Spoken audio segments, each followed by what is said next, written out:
Hello guys, ഞാനും ബിൻസിയും കൂടെ Sookshmadarshini movie കാണാൻ ഇറങ്ങിയതാണ്.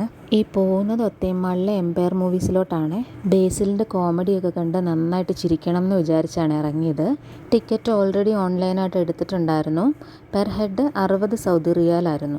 ബിൻസിക്ക് ഒരു ചായ വേണമെന്നും പറഞ്ഞിട്ട് അവിടെ നിന്നൊരു ചായയും മേടിച്ചു.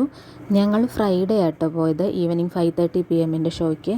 ഫ്രൈഡേ ഈസ് എ ഹോളിഡേ എന്നാണല്ലോ, അതുകൊണ്ട് ഉറങ്ങി എഴുന്നേറ്റപ്പോൾ തന്നെ ഏകദേശം 3 PM ആയിട്ടുണ്ടായിരുന്നു. പിന്നെ ഒരു ഓട്ടപ്രദർശനമായിരുന്നു കേട്ടോ. കറക്റ്റ് 5 മണിക്ക് ഡ്രൈവർ വരുമെന്ന് വിളിച്ചു പറഞ്ഞു. തുണിയലക്കും കുളിയും ഫുഡ് കഴിക്കലും റെഡിയാവലും കഴിഞ്ഞ് ഞങ്ങൾ താഴെ എത്തിയപ്പോൾ 5:10 ആയിട്ടോ. അങ്ങനെ ഞങ്ങൾ തിയേറ്ററിനകത്ത് എത്തിയപ്പോഴത്തേക്കും 5:35 കഴിഞ്ഞിട്ടുണ്ടായിരുന്നു. ലൈറ്റെല്ലാം ഓഫായിരുന്നു. പിന്നെ ദാണ്ട് ഈ സംഭവം ഉണ്ടല്ലോ ഇങ്ങനെ എഴുതി കാണിക്കുന്നത്. ഇത് നമ്മൾ ഫോണും പിടിച്ചുകൊണ്ടിരുന്നാൽ പെട്ടെന്നൊന്നും കിട്ടത്തില്ല കേട്ടോ. കുറേ കഷ്ടപ്പെട്ടിട്ടാണ് കിട്ടിയത്, ആദ്യമൊന്നും കിട്ടത്തില്ല. ഡയറക്ടർ വന്നിട്ട് ജിതിൻ എംസി ആണ്. പിന്നെ ബേസിൽ നസ്രിയ കോംബോ സൂപ്പറായിരുന്നു.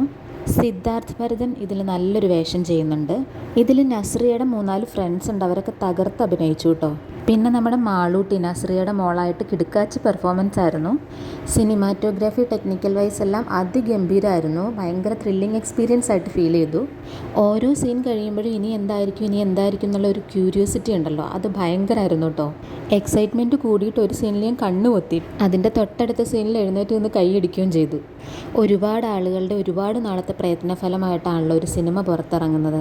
ഇതിൽ അഭിനയിച്ചവർക്ക് മാത്രമല്ല, ഇതുമായി ബന്ധപ്പെട്ട് ഇതിൻ്റെ പിന്നിൽ പ്രവർത്തിച്ച എല്ലാവർക്കും അഭിനന്ദനങ്ങൾ. എൻ്റെ 60 റിയാലിന് എനിക്ക് നല്ല വേർത്തായിരുന്നു കേട്ടോ ഈ ഫിലിം. താല്പര്യമുള്ളവർ പോയി കാണുക. അപ്പോൾ നിങ്ങൾക്കും തികച്ചും വേറിട്ടൊരു എക്സ്പീരിയൻസ് ആയിരിക്കും. നല്ലൊരു മൂവി കണ്ടു കഴിഞ്ഞതിൻ്റെ സന്തോഷമാണ് കേട്ടോ ഞങ്ങൾക്ക് രണ്ടുപേർക്കും. ഫിലിമിൻ്റെ എക്സൈറ്റ്മെൻറ്റിൽ നിന്ന് പുറത്തിറങ്ങി 3-4 ഫോട്ടോയും എടുത്ത് നേരെ ഫുഡ് കോർട്ടിലോട്ട് പോയി. കുടൂന്ന് ഫുഡും മേടിച്ച് നേരെ ഫുഡ് കോർട്ടിൽ പോയിരുന്ന് കഴിച്ചു. വീഡിയോ ഇഷ്ടപ്പെട്ടാൽ സബ്സ്ക്രൈബ് ചെയ്യണേ. Thank you. Bye bye.